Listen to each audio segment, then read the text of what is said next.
Hey everybody, it's Tuan N'Gai, and you are watching Ask the Preacher. This is something new I thought I would try because I was talking to a good friend of mine, and he told me, everybody knows about you and your books and Operation Rebirth and you being a minister and all of that stuff, but no one really knows you. And he felt that it would be a good idea for me to kind of tell all my business on the internet. So I asked several people to submit questions and with information that they would like to know. And I'm kind of scared, but I promised that I would answer these questions honestly. So here we go. First question: is Tuan N'Gai your real name? If not, what made you choose it? Well, I did not choose it. Tuan N'Gai is my real name. It was given to me by my Uncle Bobby. Legend has it that my mom was going to name me Darren LaRoyce after my Uncle Darren and after my cousin LaRoyce. And when Uncle Bobby heard this, he was like, oh, hell no.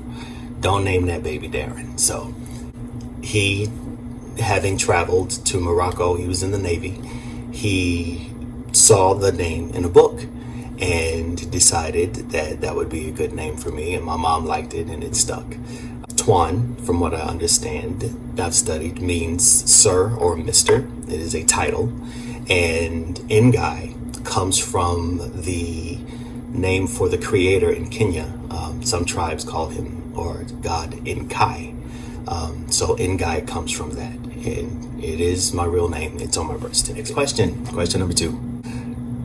You've moved around so much. Where is the last place you felt grounded, and why did you leave it? Wow. Last place I felt grounded, I would say, was Atlanta. I lived in Atlanta from 2006 to around the middle 2009, and I thought Atlanta is a great city. I was able to accomplish a lot. Everything pretty much I wanted in Atlanta, I had in my life. House, car, all of that good stuff, all of the trappings of success. I had all of that in Atlanta, and Atlanta just felt like home. I liked the feel, the energy of the city when I lived there. And why did I leave it?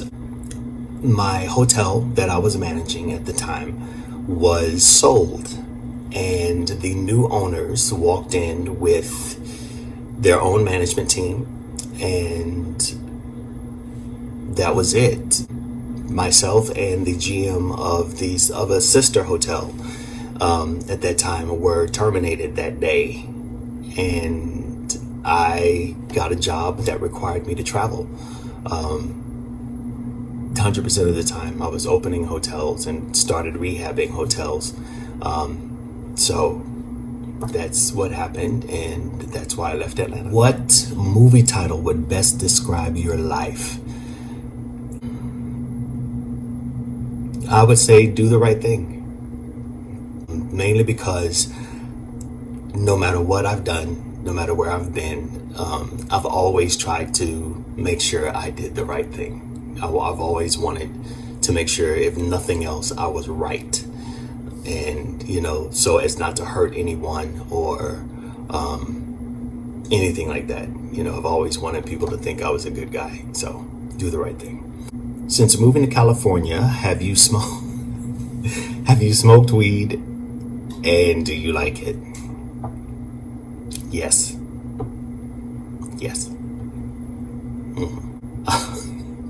Can't believe I'm answering this stuff. Who are 3 people, dead or alive, that you admire most? Wow. There's so many people I admire. But if I had to narrow it down to 3, Barack Obama is one, for obvious reasons, Barack Obama.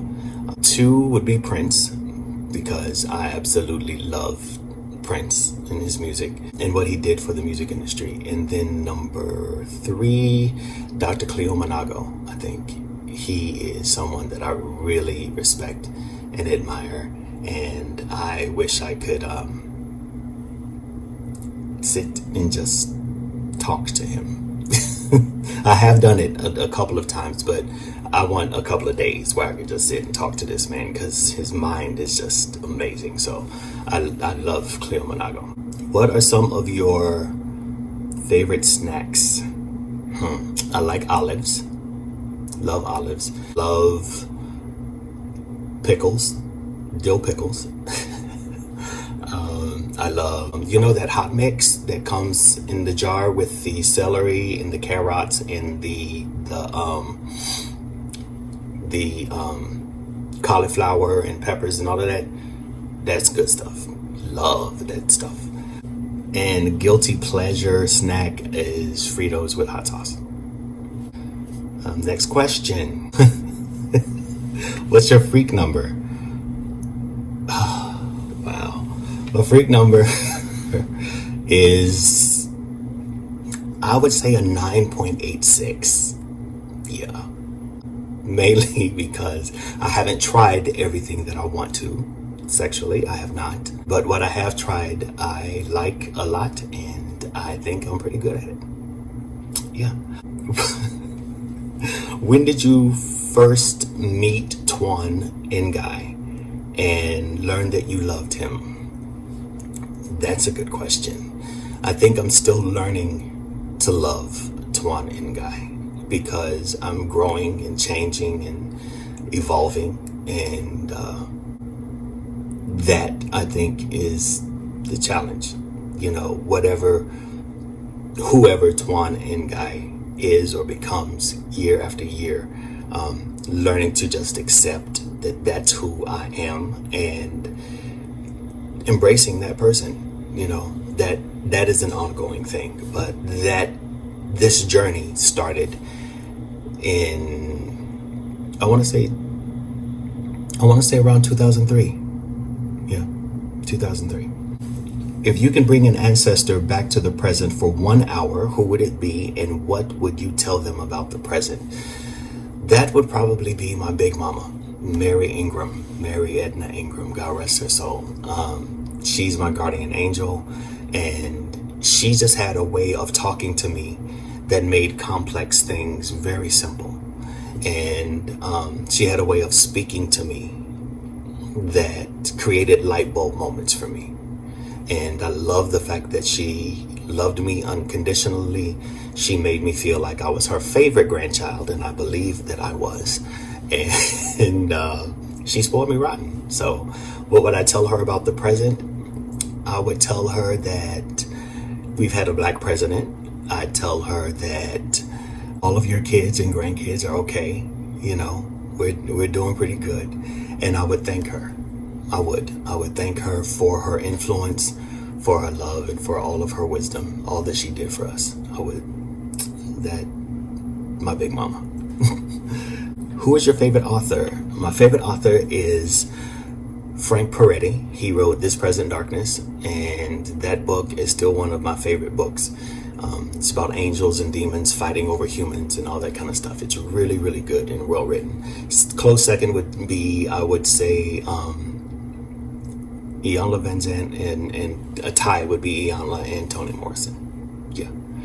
What was the last book you read? The last book I read was mine. The last book I read was Tabernacle of Lies by Ferran Wiley. Really good book. Really, really good book. What made you become an activist, and what was your call to action? Well, I was living in Washington, D.C., and I was talking to a friend of mine, Quentin Wilson, and he told me that I should stop complaining about the black churches, black pastors preaching homophobic sermons on TV and on the radio. So you should, preacher, do something about it, is what he said. And we started Operation Rebirth together, which was a website where I started challenging black pastors and preachers about their homophobia and it being in their sermons. So that's how I started being and it just took its life of its own. So I never asked for it. It just kind of happened, and at that time I think I was the only person out there on a large, that had a platform where people and homophobia in the black church was being challenged. And that's how I became an activist. So Quentin Wilson was my call to action. I just got, I got sick of hearing people being bashed from the pulpit. What is the next chapter for Tuan N'Gai? What does it look like? Well, I think music is going to be a big part of it. I've just started writing songs again. I've started singing again. I'm, working with vocal coaches and meeting people. And so music is coming soon. Another book is coming. I'm writing another book. I am also trying my hand probably at some nonfiction, maybe a screenplay, some acting is going to start happening. YouTube series is coming out soon called Behind Closed Doors. Watch it. So my creative side, and how I can use my creativity in ministry, I think is the next chapter for me. It's kind of scary because you never know what people are going to like. But I just feel like there's a lot that I have to say musically, and as an author. And I think I'm freeing myself to experience that. So that's what's coming next for Tuan N'Gai. What new personal discoveries have taken place this season of your journey? New personal discoveries.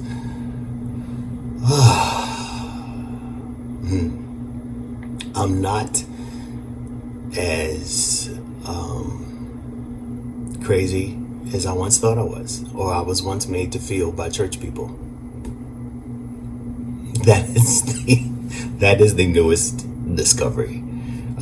I've learned so much about God, and God has shown me so much about myself, that I've discovered that I am exactly who I'm supposed to be, where I'm supposed to be at this point in time in my life. And I haven't missed anything. I'm still growing, and that's a beautiful thing. Since coming out, what has been the reaction from classmates and family? Well, family first. I will say that I think there's some family that I don't fool with. Just gonna be honest, I don't fool with them. They don't fool with me, and that's okay.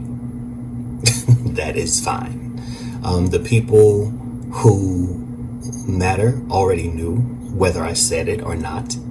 They knew, so when I came out, it was like, oh my God, finally you said it. So that was the reaction from family, and from classmates. There's some people that, same thing.